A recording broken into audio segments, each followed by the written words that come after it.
Hello, film fans. Welcome to the Film vs. Film podcast. My name is Martin Harries, your host, and I'm joined by the film encyclopedia man, Boaz Dix. We are a couple of filmmakers on occasion, but mainly can't stop yapping about movies. On this podcast, every episode we pick a topic from a film that's coming out at the cinema or on VOD. Myself and Boaz pick our favourite film from that topic, and we battle it out to decide which film will become the greatest film of all time, according to two film geeks from Wiltshire, England. If you enjoy this podcast, please leave us a review and subscribe.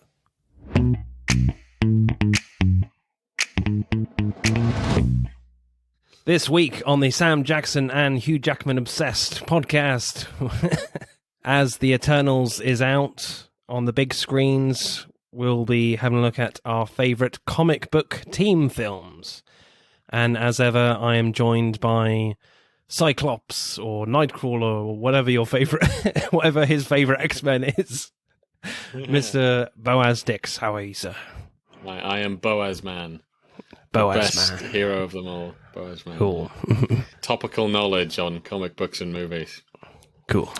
So yeah, I'm doing good, man. Although actually, you are right, man. Now that you said that, so many of our films have either Hugh Jackman or Samuel Jackson. Yep. So it's basically their show, this thing. Should change the title. Change the title. Jackson and Jackman Jerk. Yeah. That is a good title. We're just masturbating the egos of these two amazing actors. They're just in everything. All right, as you may already know by now, we have a Buy Me a Coffee account. So if you look in our show notes below, click the link. And if you want to say thank you or show your appreciation, click on the link and buy us a coffee. That would be amazing. What is your pick then, Mr. Encyclopedia Man, for comic book team films? X2. The Nice. second X-Men film, yes. Cool. Why did you pick this one? I think we've referenced it several times every time we talk about like an X-Men movie. When we did, was it Days of Future Past and Logan? Like, I did always sort of mention X2. X2 is in my mind like either one of the best or the best, X-Men themed universe thing that I quite like. Yeah. And obviously has like huge nostalgic resonance in my childhood. I remember being hugely excited to watch this movie, and I was blown away when I watched it. I think it's kind of like an unappreciated like masterpiece. Well, for a superhero movie. Well, Yeah. but yeah, and definitely for an X-Men movie. Yeah, definitely. So yeah, that's kind of why I picked it. I think when you say, and obviously I think most of the X-Men films are like okay to some being really bad, and this one just stands out. I think it's like ahead of the curve, and it kind of gets forgotten about.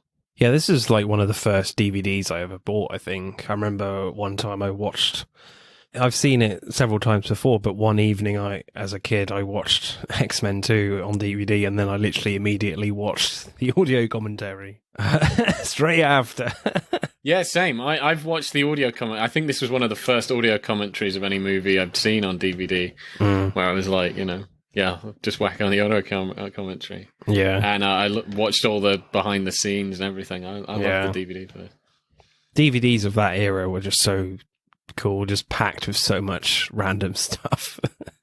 Yeah. Extras. So what happens in X2? So a filler in of sort of the X-Men universe is there are mutants and there are humans. Mutants are this next step in human evolution. The X-Men are a superhero team of mutants to protect humans and mutant kind alike. Yeah.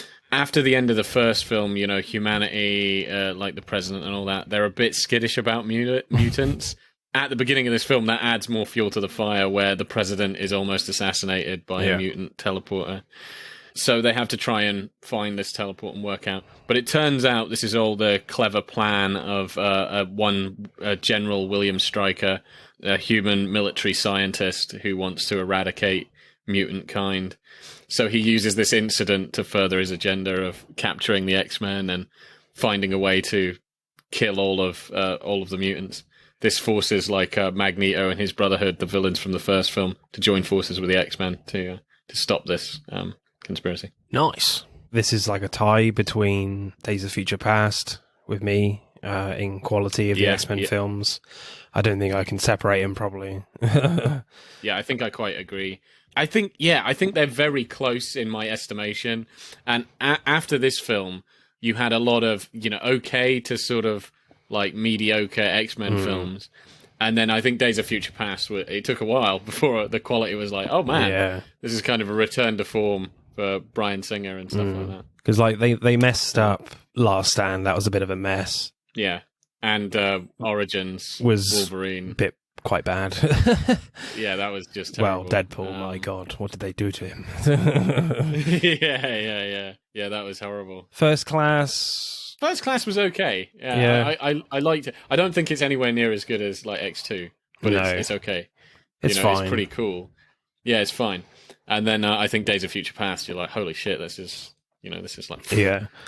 And I kind of gave up on X-Men after that, really. I haven't seen Apocalypse. I've seen bits on TV and stuff, and I haven't really bothered with Dark Phoenix. Yeah, I haven't seen Dark Phoenix either. No. But yeah, I think those two are just where it peaks. X2 is just phenomenal, and it took a while for it to get, that kind of level again, and it's just never sort of matched that. Right, directing then for X2. The action scene where Stryker's men take over the school is great. Like, my favourite moment is when a special ops guy is trying to, like, stab Logan with a small knife. Then, shing!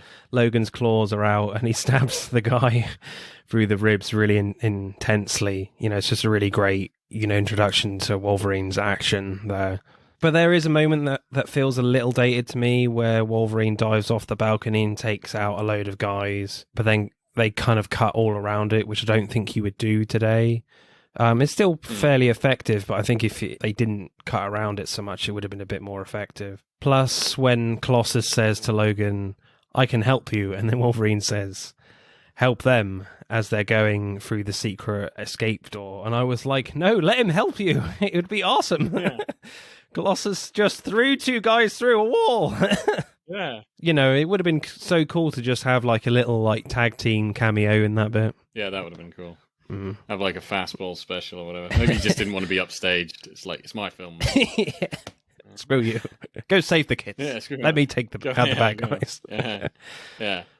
But yeah, no, I do think the assault on the school is an awesome scene. You've just got all of this stuff going on. It's phenomenal. I just remember it in the trailers and stuff. It just blew me away. And then watching it.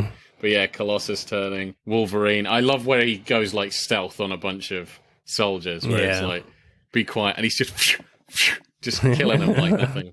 It's just an incredible, Or where they're knocking out the kids with the dart guns, and then that girl like just falls through the floorboards, and she's like going through them and walls and stuff.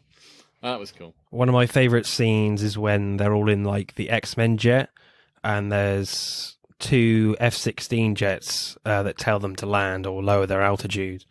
And they fall back, lock on missiles, and Storm creates like tornadoes to stop them, which is really like visually really cool. Then just before they stop the F-16s, one fires two missiles, and Jean Grey stops one, and the other explodes right next to the X-Jet, which makes a big hole. And Rogue flies out, and Nightcrawler teleports to save her. Then the X-Jet is like crashing to the ground, but Magneto saves them. I like it a lot because multiple mutants are all working together to create a really cool, cohesive action scene, and we're not focusing just on one X-Men character. Exactly, yeah. I think that this film does it really well of like having the whole huge cast of characters, because it's not even just the core X-Men like the first film, but all of them, Magneto's Brotherhood.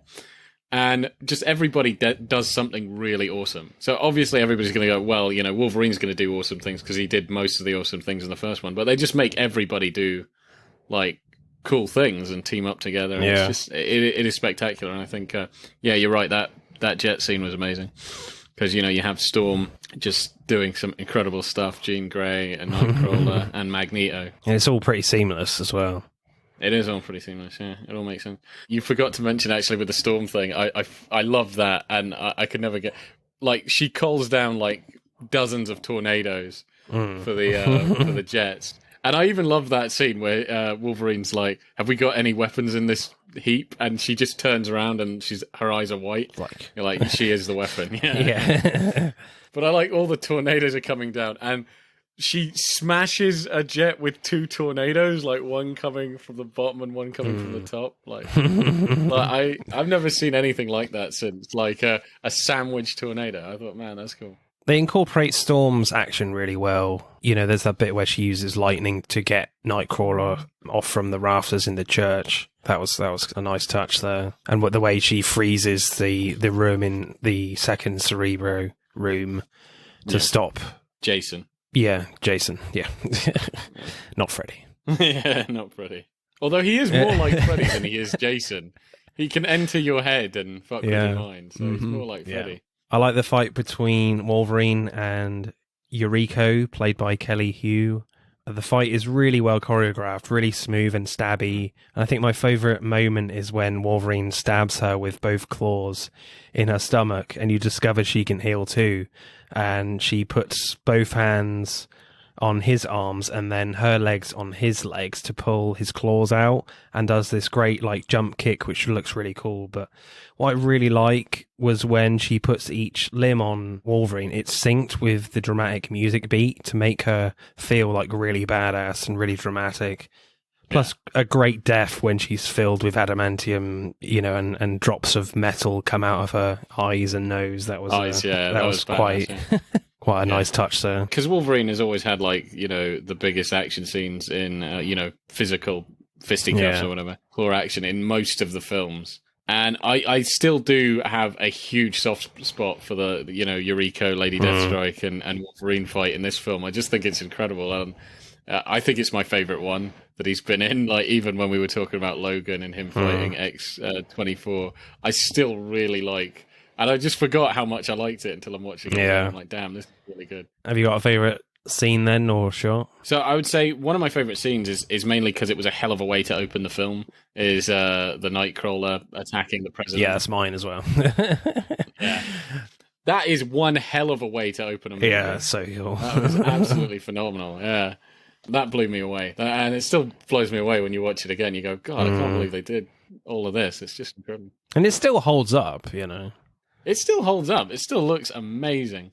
He's just taken down the entire security team in the White House. It's just so well done. Yeah, directed really well. Just a brilliant, like, flowing camera. You know, before you get a real good look at him, he's gone to attack someone else. And I think my favourite bit is when Nightcrawler enters the Oval Office and we go into slow motion and he's teleporting a few times in the same shot, taking out agents with ease. It's just a brilliant flow to it. Where it's slow motion, roundhouse kick, teleports, roundhouse kick, teleport, haymaker, like punch, teleports, throws a guy. Yeah. Just incredible. Right, my score for directing, it's very good. Again, I would put it on the same bracket. Certainly the team X-Men ones, not the solo ones. The best with Days of Future Past in terms of the team X-Men films. I think the best X-Men film is Logan, I think. Yeah, I mean, the opening scene, amazing. A lot of the action is really well directed.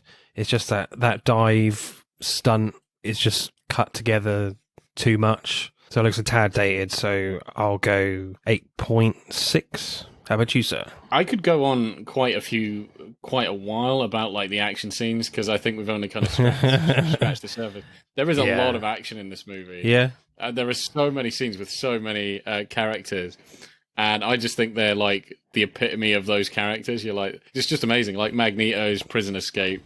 That was fucking cool. Oh, yeah, yeah. I always think that's cool. Mystique and her fight in the spillway. That's amazing. I had that under acting.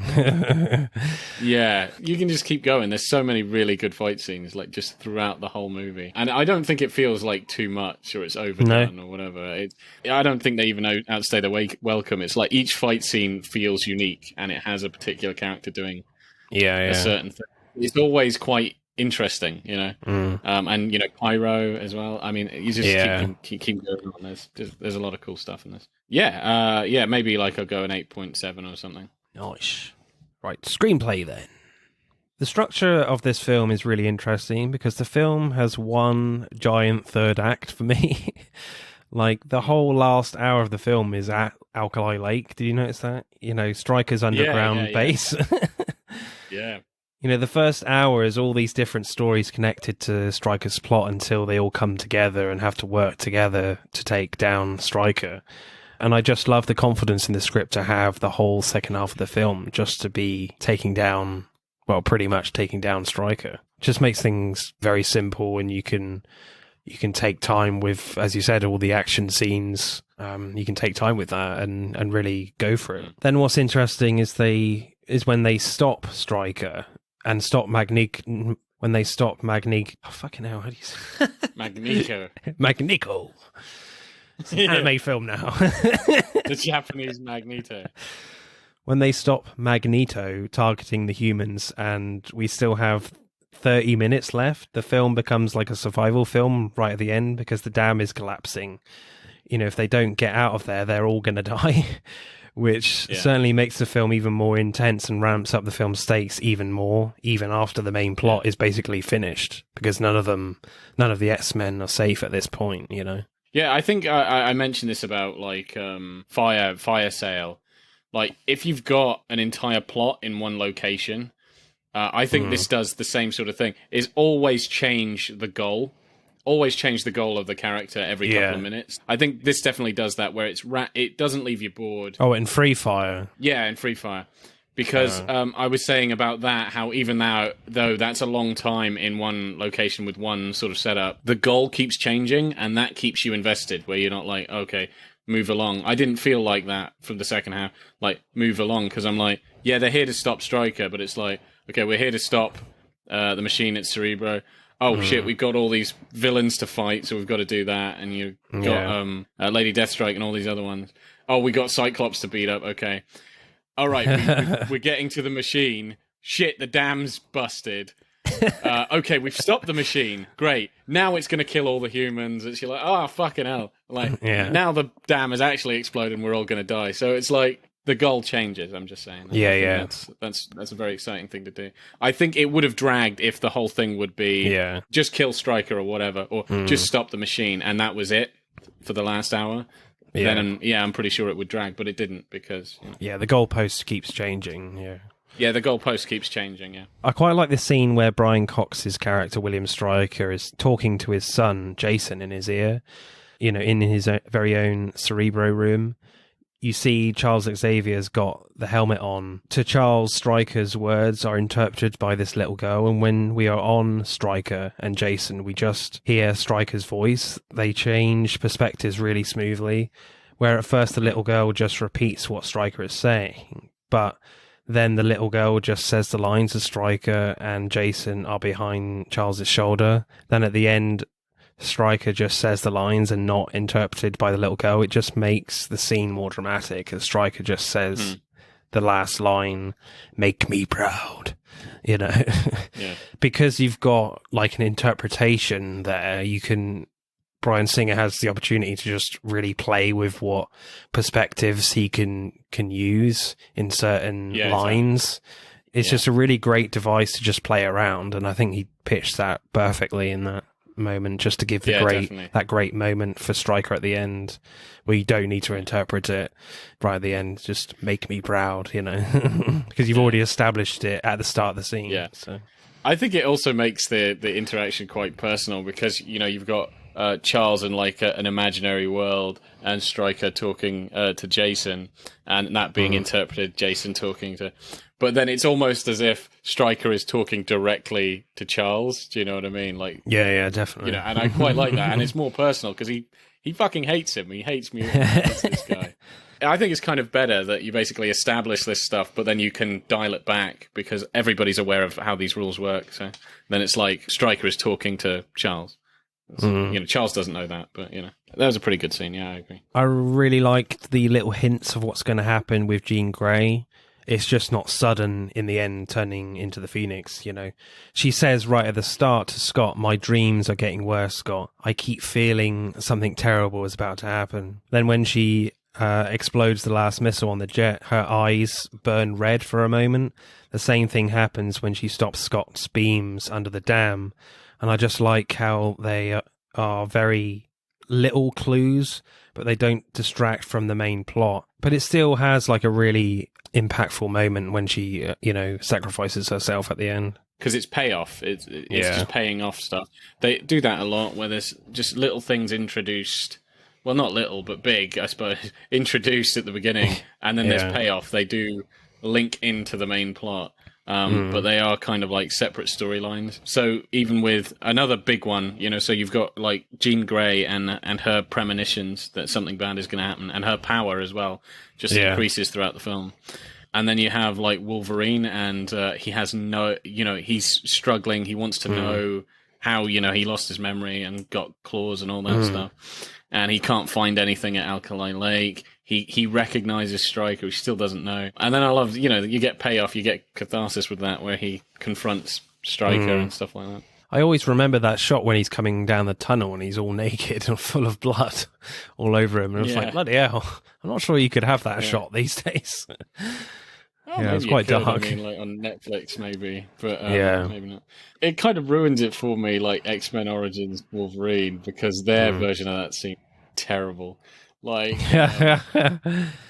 these little memory flashes that he has, they're horrific. You're like, where he's going around the thing and seeing claw marks, and he's really remembering, what happened to him, and then how he reacted to it, and all the blood and everything. That's how I like to remember that event. I think X-Men Origins Wolverine just really took a giant shit on that, because that was horrible how he escaped. That was horrible. Yeah. Very PG. I think I blocked most of that film out, to be honest. Yeah, good. Yeah. I don't think you should like separate that from this film. The timeline for the X-Men universe is very messy. Oh, God, yeah. Yeah, I saw this guy try to explain it, and he was like, there's so many damn plot holes. Yeah. And even with, like, the new ones with the new cast, like, you're going from the 60s to the 90s, like, 40 years. And they still look the same. Exactly. You're like, okay, so let me get this straight. In about 10 years' time, so from the 90s to the 2000s, X-Men 1, Michael Fassbender is going to look like that to Ian McKellen. Like, that doesn't make any sense. Do you know what I mean? I don't know. I mean, the diets in the 21st century must be shit. Those characters. He was looking good, and as soon as it's the year 2000, white hair, wrinkles. What is in this food in this century? There's a lot of great lines in this film. Really great writing in terms of the structure and in the dialogue. Continue smoking that in here, and you'll spend the rest of your days under the belief that you're a 6-year-old girl. You do that? I'll have Jean braid your hair. Yeah, that was good. Too much iron in your blood. To start off that great action scene. Yeah, I love that. Or what was it, Mystique, where she actually pumps that guy with the metal. And he's like bottoms up and just drinks the thing, and then she turns him over and puts metal in his ass and is like bottoms up. I like the line from Pyro when they're in Iceman's family home and his mum says, "This is all my fault." And then Pyro says, "Actually, they discovered that the males are the ones who carry the mutant gene and pass it on, so it's his fault." And then points to the dad. And then apparently cats like iced tea. I didn't know that. That's very odd. Yeah, you should try that with your cat. Yeah, that's very strange. I'm surprised he had a tongue left, because when Wolverine gets his claws out of the cat, and the cat licks the claws, then when he retracts them, you hear it meow. It's like, oh bloody hell, he cut his tongue off. Cut his goddamn face off. Yeah. Put the knives down. I can't. Yeah, that was good. You are a god among insects. Never let anyone tell you different. Magneto to Pyro. That was cool. That's a good one. You were an animal then, you're an animal now. I just gave you claws. Yeah. And my favourite is from Stryker, fairly near the beginning when he's talking to Senator Kelly, and they've just left the meeting room with the president. And he says... I was piloting Black Ops missions in the jungles of North Vietnam when you were sucking on your mama's tit at Woodstock, Kelly. Don't lecture me about war. This is already a war. Yeah. Is that your favourite as well? Yeah, I think that's probably my favourite. So score for me for screenplay, I will go... I think higher than directing because I kind of really like the structure of the film, and I really like what you were saying that yes, that that you have a giant third act, which I kind of really admire, but they have lots of different goals and they kind of keep changing. It just keeps the audience on edge. So I'll go like 8.7, I think. How about you, sir? I'm going to go like 8.9. Nice. Right, acting then. I really like the little action scene near the end where Wolverine turns into Mystique. And again, the action is really slick. And I've always really enjoyed like Mystique's action style. A lot of like flips and kicks with her legs and things. Yeah. It looks really cool. And at the end, it's awesome where she like slides through the doors and as they're closing and just gives him the finger.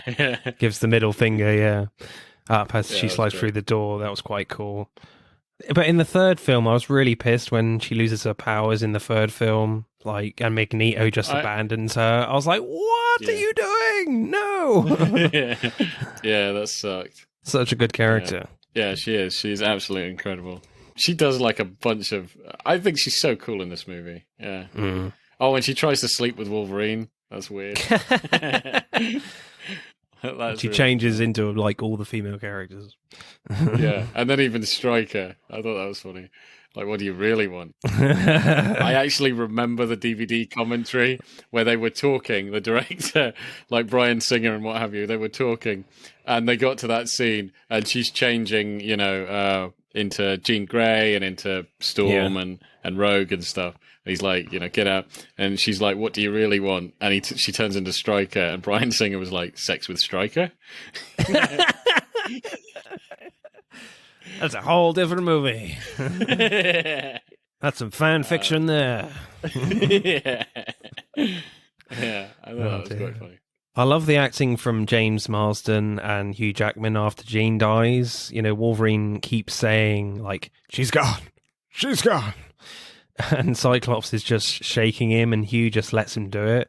Just lets him be really aggressive with Hugh, and like Hugh doesn't know what's happening to him. He's such Wolverine is in such shock. He just lets it happen as he's staring into space like Cyclops isn't there.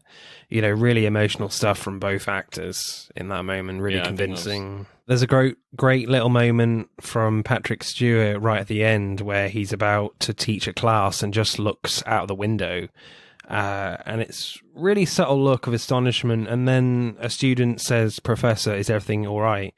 And Charles just turns back around with a smile on his face and just says, "Yes, I think it will be." Such a random moment, not seemingly connected to anything until you hear Jean Grey's voice, and then you see the wings in the water, and then they mess up the third film. Yeah. They hint at her resurrection and mess it up. They messed it up twice now. But I think it's because I was so pumped for the third one because it ends on a cliffhanger. It ends on a she's coming back as Phoenix, and you're like, oh shit, this is crazy. But it's such a great moment for Xavier's character because he knows in that moment that she's back, but not the same. It's just really well done. I think that. So my favourite performance for me is Brian Cox as Stryker. Just a really great role for him as the villain. You just can tell he's really enjoying himself in this role. Yeah, definitely. For me, he's got the best lines. Yeah, just brilliant. Love Brian Cox. Yeah, no, because I was saying before when you were talking about the script and lines. And you were saying all these other lines, and lots of characters have loads of lines. Brian Cox has some really amazing lines, and he delivers them great. I love when he's basically bearing his heart about how much he hates mutants, and you can tell he despises them.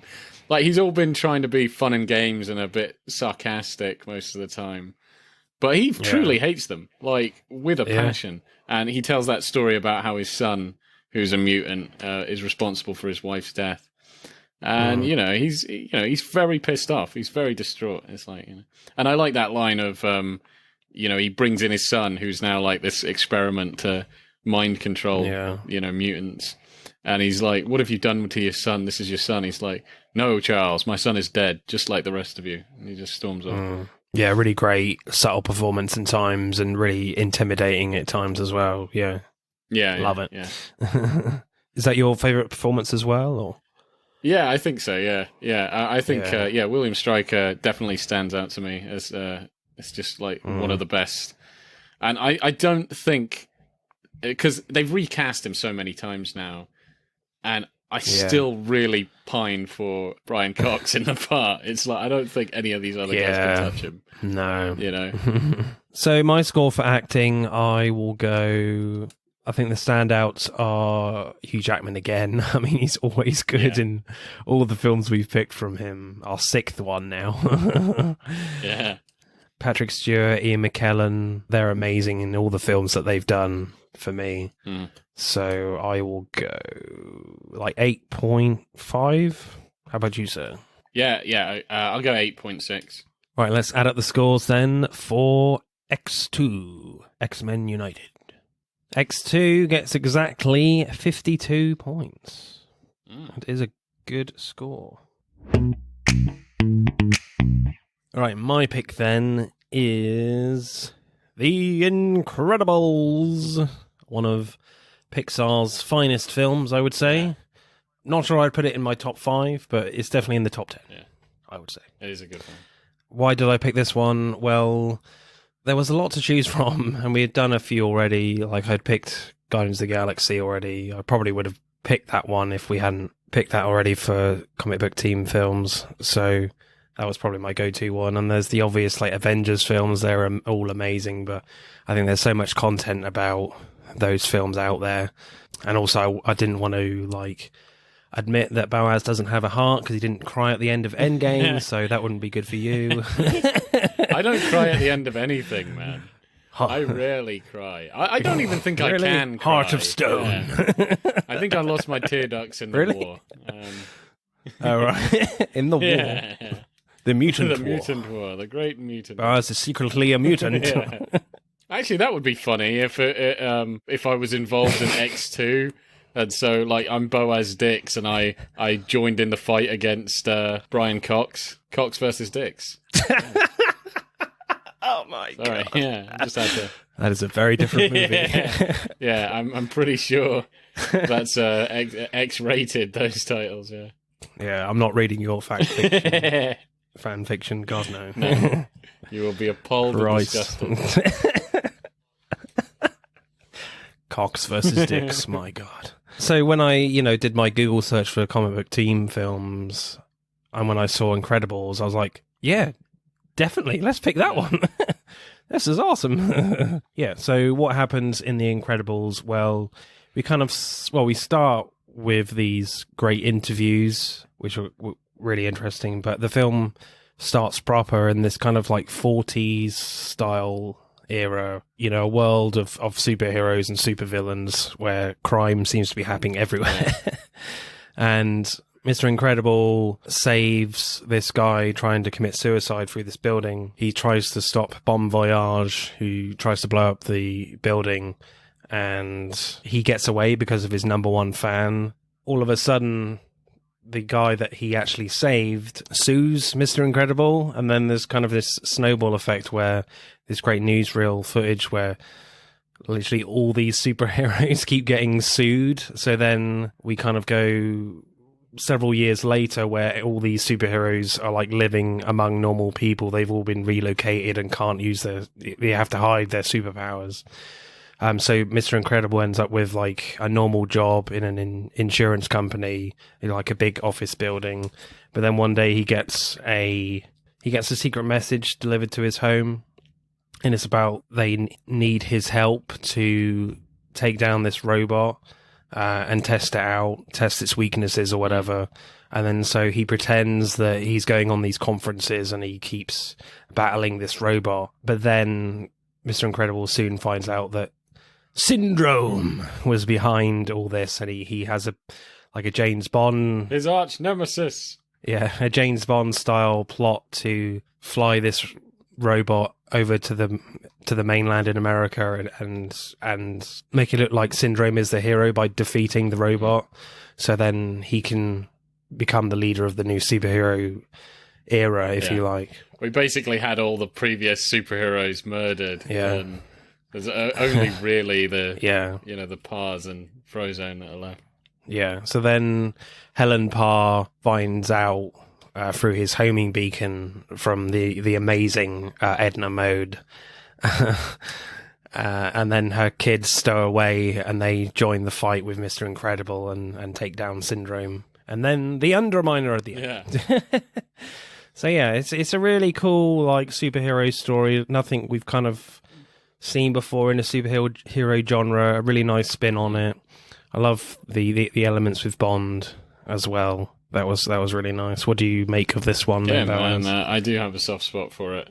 I think it's great, and it's one of those ones that it's it's done by Pixar. I mean, they do amazing stuff anyway. It was entertaining. It's fun. It's lots of action. It's pretty heartfelt. Yeah. I do like, as you said, like it's not just the superhero stuff, but the spy stuff, and it's just a really well done film. And it's kind of interesting because it's not really based on a prior intellectual property like most of the other things we talk about. Like they used to be something else at some point. But Pixar has the clout where they can just make up. They do frequently just make up ideas, and they're always hits. So it's no exception. I feel like the golden era. I think some of the films now are okay. Yeah. I think they're launching a lot of okays. Well, more than okay, they're really good. But I mean, this one, along with a lot of other ones in the noughties era, that decade, was just masterful films, so good. Your Toy Stories and WALL-E, Up, Inside Out, stuff like that. Just really great stuff. All right, directing then for The Incredibles. I think the first fight with Mr. Incredible he has with the robot is really cool. I like the design of the robot because it has this very like cartoony design where it's just like a ball with 4 arms and he kind of just flings his arms around. That was quite a nice way to animate the robot, which fits really well with the tone of the film. And I like the bit where Mr. Incredible gets a pain in his back and then the robot tries to tear him in two and just ends up cracking his back straight, which helps him defeat the robot, which is, really creative, funny storytelling. Plus, I love the way Mr. Incredible's suit is too small for him. Yeah. And he's just bulging out of it, which is kind of a nice, funny detail. Yeah. No, there's so many funny things about like his weight, how he's basically got a dad bod because he's a dad now, and back then he was like he was like Arnie. Now he's like Arnie. Yeah. Yeah, Arnie of today. Yeah. But yeah, I like the scene where... I mean, that's a bit harsh. Yeah, that is a bit harsh. It's a bit uncalled for. He could still kick my ass, so I better just, I better be very careful. Yeah, definitely. I like that bit where he's going to get shot out from the rocket. Oh, yeah. And he's put in, and the guy keeps pressing the button, and he just won't fit through the damn pod. It's like... Yeah. I love how this film combines like superhero elements with James Bond elements in the story and design. I love the design of Syndrome's secret island. The jet Mr. Incredible is in goes underwater into this secret entrance, and all the water drains out while he's eating prawns. They travel across the island in a monorail, and this massive waterfall just opens up. Mr. Incredible is shown to his room just like a 60s Bond movie, Love it. When Mr. Incredible is sneaking around at night and rides the monorail, it's just like You Only Live Twice. There's even some trumpet music cues straight out of an early Bond film. And the shot where the monorail car takes out the guards, where Mr. Incredible just throws it from a distance, and it's backlit by the moon. It's just a really nice shot there. There's a nice little sequence. Yeah. It certainly is a strong homage to, early Bond films for me, and not just superhero films. Yeah. It just kind of reminds me as well, like, of really early, like, Superman cartoons in, like, the 40s and stuff, because of the whole sort of Art Deco. Oh, yeah. The sort of Art Deco look of everything. Yeah, but, that's just kind of a design thing, just how the fashion of the time and how like buildings are designed and how interiors are designed. Yeah, just reminds me of that kind of style. I really like the little scene where Mr. Incredible gets caught in the main control room, where lots of these cannons emerge on the walls and fire this black goo that expands on Mr. Incredible as he tries to escape. It's just a really creative way to stop someone like Mr. Incredible. Yeah. Plus, I love how the cutting of the scene gets quicker and quicker to almost a blur between the shots of cannons firing and shots of Mr. Incredible's face. Then there's a great POV shot of the black stuff like slowly blocking his vision. Just really dramatic and creative visuals. I've never really... Yeah, it's just a really great scene there. Just really clever. Yeah, I agree. That was an amazing sequence. And yeah, as you've said, firing the cannons on him. Because it slows up at first. The cannons come out and you're like, what is going on? And, you know, the music starts. And he gets fired by one of the cannons. It starts to expand. And then it starts to cut faster and faster, where it's like the cannons, him running, the cannons, him getting encased, cannons, him getting covered, cannons, cannons. And then he's like, ah! Like that. They just go over his face. And it does make it incredibly tense. It's just how it's cut together. I love Elastigirl in this film. I forgot to say at the start. This is basically the best Fantastic Four film we've had to date, I think. I agree with you. You know, pretty much. And they use Elastigirl so well, so creatively in the action, and it's funny as well. I love the little action scene where Elastigirl's leg, main body, and arm gets stuck in 3 different doorways on the base. That was good. And her hand has to like feel the goon's chin before punching him in the face. That's funny. Like a goon pokes her leg and like, what the hell is this? Then just kicks the goon. You know, and her body clotheslines 2 goons on a vehicle. That was great. Again, just really creative action and making it funny. Her ass smushes 2 other goons when her leg is unlocked and bang. Lucky goons. Yeah. And I feel like Brad Bird and co have really thought about how they can use their powers creatively in this animated story.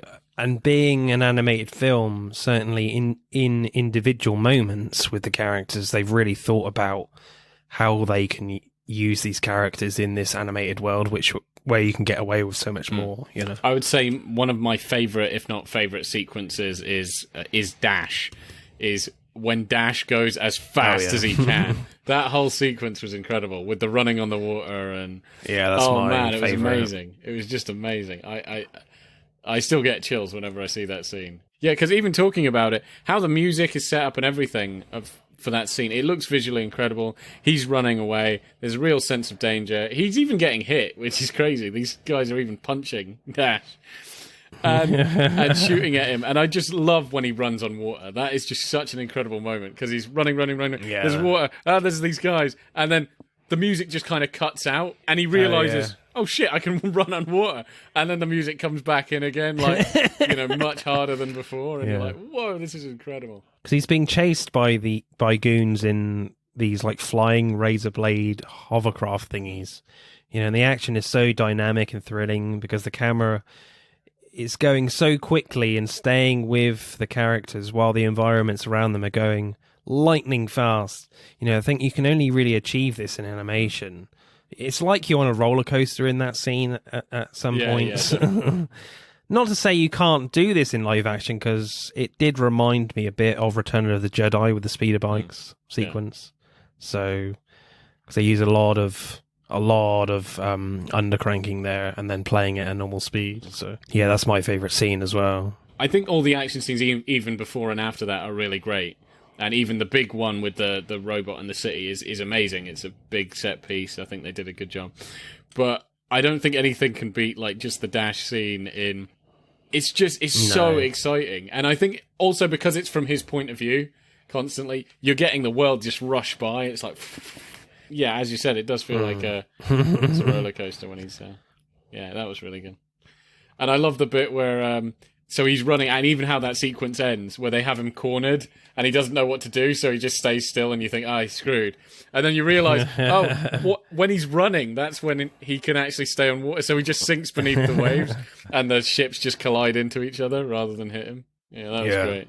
Whoever designed that action scene. Yeah, that was fun. I love how creative the action is in terms of how the family work together to solve problems and to fight the bad guys.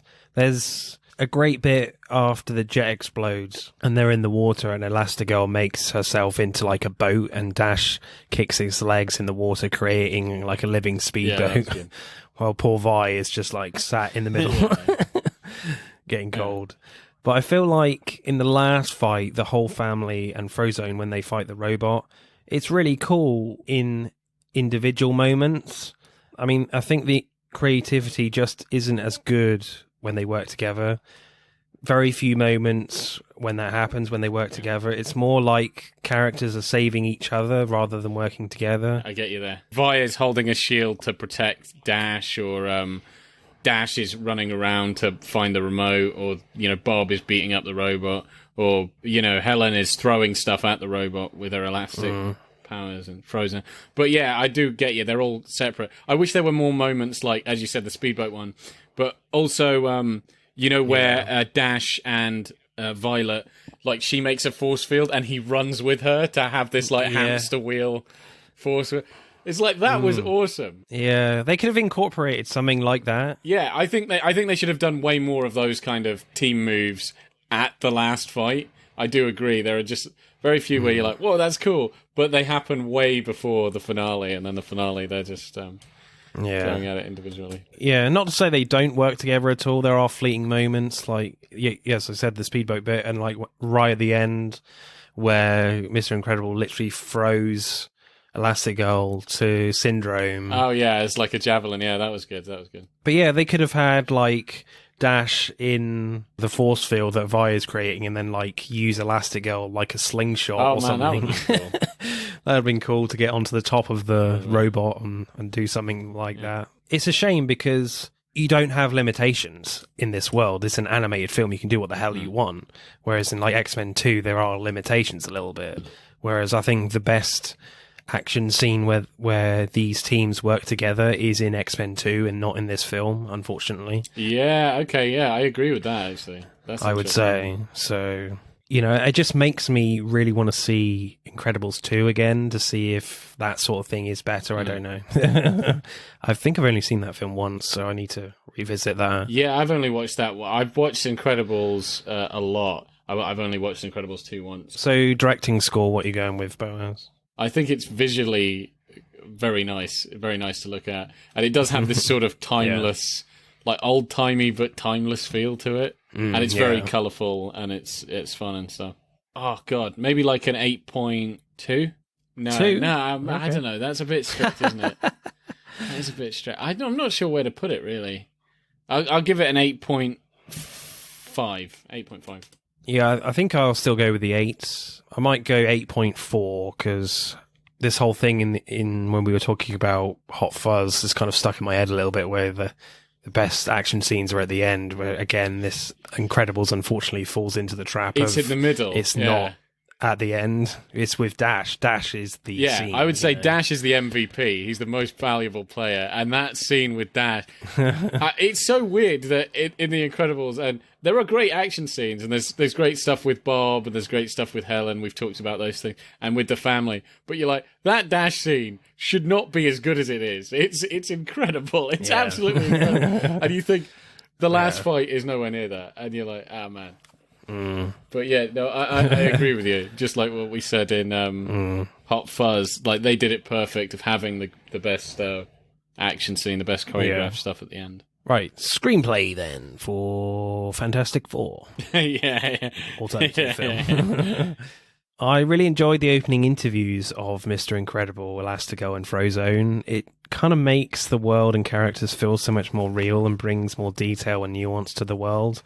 And I like how Mr. Incredible thinks the interview has finished at one point and tries to walk off and take his microphone off and then cut to another question. I thought that was genius. It just brings a weird realism to it, even though it's Pixar. I think it draws you in immediately, forgetting it's animated in a way. It's just a really cool opening. I really like that. I love how the opening scenes play out. It's a great action sequence, where Mr. Incredible saves a guy trying to kill himself, and then Mr. Incredible tries to apprehend Bon Voyage. But he escapes because his number one fan, what does he call himself as a kid? Incrediboy. Incrediboy, yeah. As Incrediboy. And you think the rest of the film was about trying to catch this French dude. But no, the guy trying to kill himself sues Mr. Incredible. And it just snowballs from there in this brilliant, like, black and white 40s new style reel reveals that all the superheroes have to be relocated and live a normal life. And it's such a brilliant idea to set up your film, completely unexpected and very plausible if this was real because of all the bureaucracy we have now. A Man of Steel 2 should have been this film realistically, or BVS. Yeah, 100%. Literally everyone suing Superman for hundreds of millions, pretty much, which he can't afford on a reporter's salary. Yeah, I quite like the trajectory of the film because it's mostly on Bob and just the fact that he is not happy with his life. He just feels bored. He is just underappreciated. He misses the glory days. The film is basically an arc of he doesn't really know what he's got until the end. Because it's like he had these glory days and he still keeps trying to capture this and he hates his life now. He just hates everything. Then he gets into this mission of being a superhero again. It turns out it's for Syndrome. And then when he thinks his family is dead, it's like, no, they were the most important thing. None of this shit mattered. It was your family. That's what you should have been focusing on. Yeah. And so I think it had quite a good message. One of like, family is important. It's very important. But two, it's if you are kind of amazing, you shouldn't have to hide it. You know what I mean? Like, definitely. You shouldn't have to hide who you are.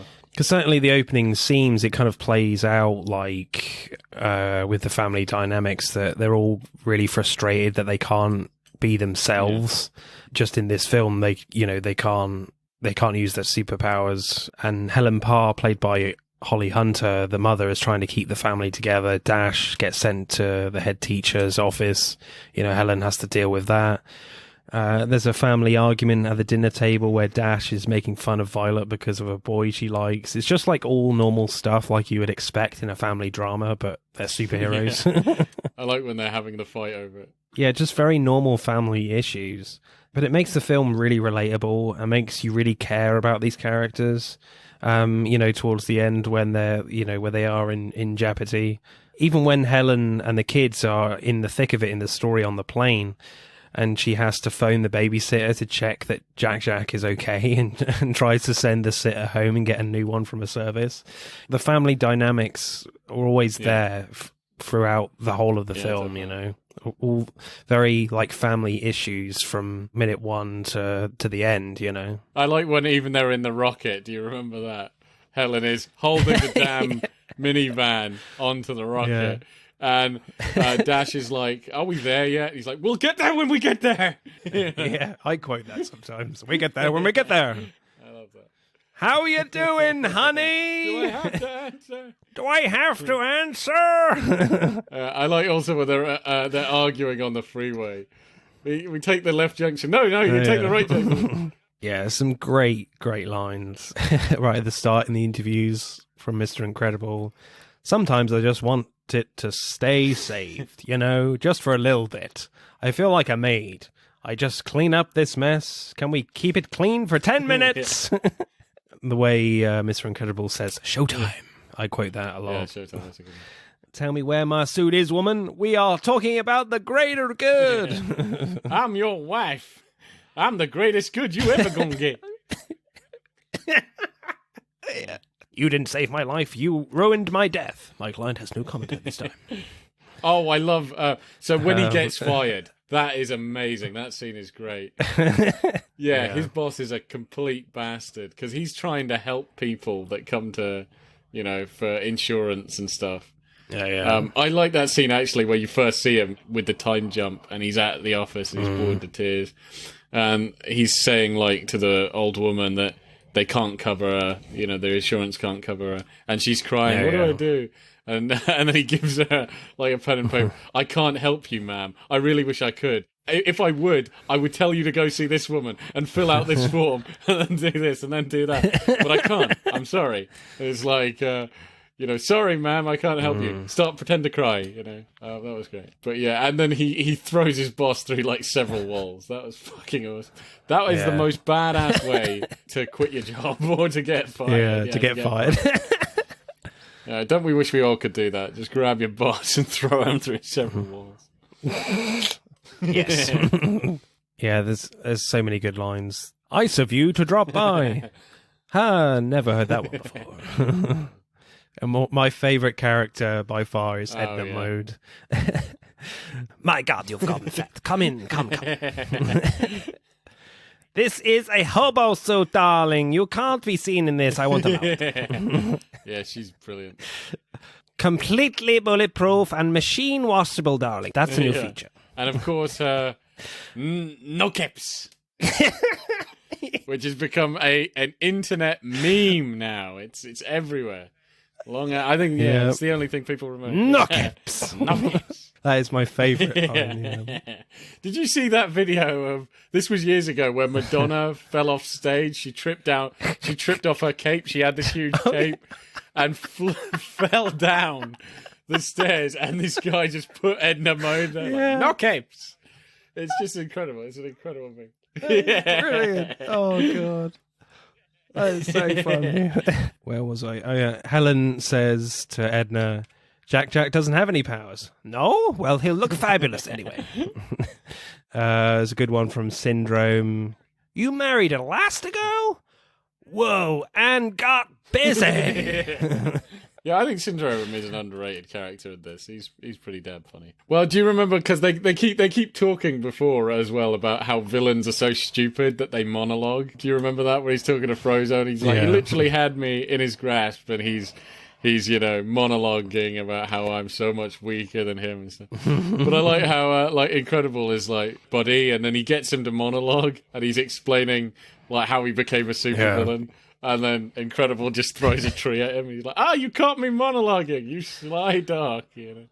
Oh, yeah. That was brilliant. Screenplay score then, Barrows, what are you going for? I'm not sure if I like it more than the directing. It's possible I do, because I can quote the hell out of this film. Yeah, 8.8 maybe? Yeah, I think I'll go the same, to be honest. And as you said right at the start of this, that this is not based on an IP at all. This is all original stuff, even though it is kind of the best Fantastic Four movie.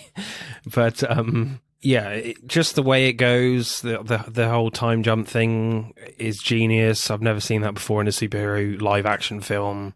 Yeah, just brilliant stuff. Again, as you said, so quotable. So I think I'll go the same, actually, 8.8. Right, voice acting then.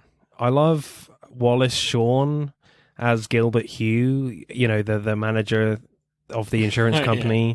He's, brilliant when Bob is called into his office. You kind of touched on it a little bit for the second time. The way he goes from like being really irritable, irritating, and then being really patronizing is amazing. And, he's kind of really angry at moments as well. Such a brilliant voice for an animated film. So unique. I feel like Pixar really take care in like what voices they want to hear in their films. I think that it's brilliant. This is certainly one of them. Also, the character, like the middleman character that has to like relocate Mr. Incredible, just a really nice, like soft voice, just a really great voice for that character. It just suits that character so well. Definitely. And of course, I absolutely love Brad Bird's performance as Edna Mode, who is the director of this film, by the way, who voices Edna. Oh, okay. Yeah. Nice. I was like, really? Awesome. That's surprising. I can't believe I didn't know that. Just this amazing, like, sassy supermodel fashion designer darling who calls everyone darling and completely dominates every conversation. I just love the scene where she's talking about the new suits, the new super suits, like it's high fashion. Just really hilarious voice. That again suits animation so well in this tiny character. And I think if this voice was in live action, it would just be so off-putting and it just wouldn't work. But in an animated film like this, it works so beautifully. It's by far the best character for me. Yeah, I think she's amazing. And all the best, my favourite scenes are with her, for me. My favourite scenes are with her. I love when Helen is like crying because she realises Bob is like on some fucking island somewhere in the Pacific. Yeah. And it's like, oh, what did I do? Why didn't I see? It's like, what do you do? Is this a question? You are Elastigirl. And she picks up a roll of newspaper and hits her on the head. Oh, yeah. My favourite performance is Brad Bird as Edna Mode. What is yours? I think she would be like my second. I think I would give it to Mr. Incredible. Right. And then maybe Edna Mode as a very close second. Craig T. Yeah, Nelson, Craig T. who plays Nelson. Mr. Incredible. I'd put him as my first, and then her as my second. Yeah. Oh, okay. Wrong, but fine. So, what's your score going to be for voice acting? I'll go 8.8 again. Really? Okay. That's very high. Yeah, I think we've kind of talked about this before, but it's nice to talk about it again. It certainly takes an awful lot of effort for actors using their voices in such like strenuous ways for animated films. They have to do it over and over again, and certainly directors have to work around the voice performances. So it's always really important to get those performances right for the director. So it does take an awful lot of skill, I would say, certainly in the variations of moods. And because, these characters are so larger than life, the actors have to be so larger than life with their voices. With the insurance manager and lots of the characters, they have to go from like anger to sadness, like really quickly. I know they have lots of time in between, but it can be really challenging, but they're only using their voices. They're not using their whole bodies in these films. So, I'll go like an 8.1, I think. Right, let's add up the scores then for The Incredibles.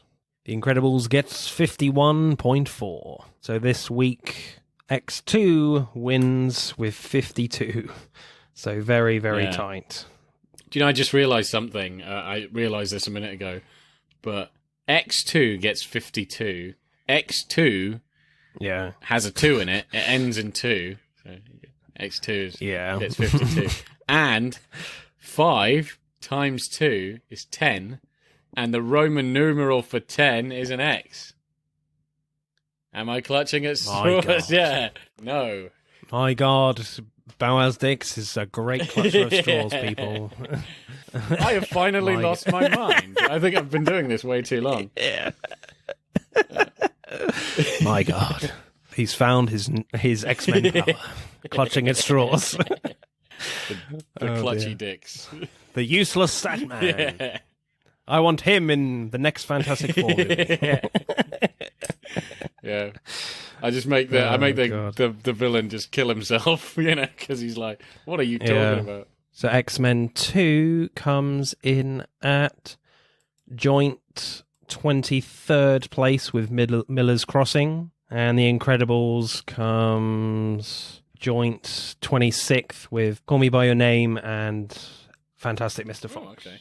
Yeah. It's an interesting company. So next week, we are not actually going to be relating our subject to a film release. We're actually going to relate it to Remembrance Day. So our subject for next week will be war films. And I think it's always really important to realize that films aren't always just about entertainment. It can be so much more than that. And war films in particular are such a great way to experience what our fallen heroes went through throughout history and all the wars that have unfortunately had to happen in our history. So so certainly a really important subject that I want to have a look at. So we'll be picking our favourite war films for next week. And of course, as you may know already, we have a Buy Me a Coffee account. So if you look in our show notes below, you can click on the link, and if you want to show your appreciation and say a big thank you, you can buy us a coffee, and it'll be really, really nice. Thank you very much. Boaz, you have been incredible. It's the only word really for this week. You have been X-Men United. I don't know.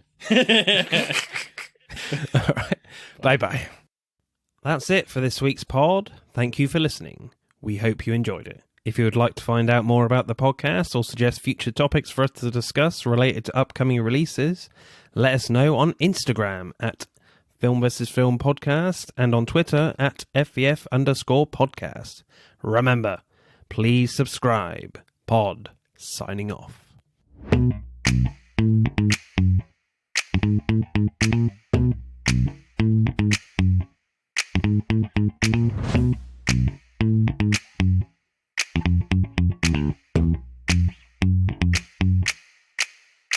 Thank you.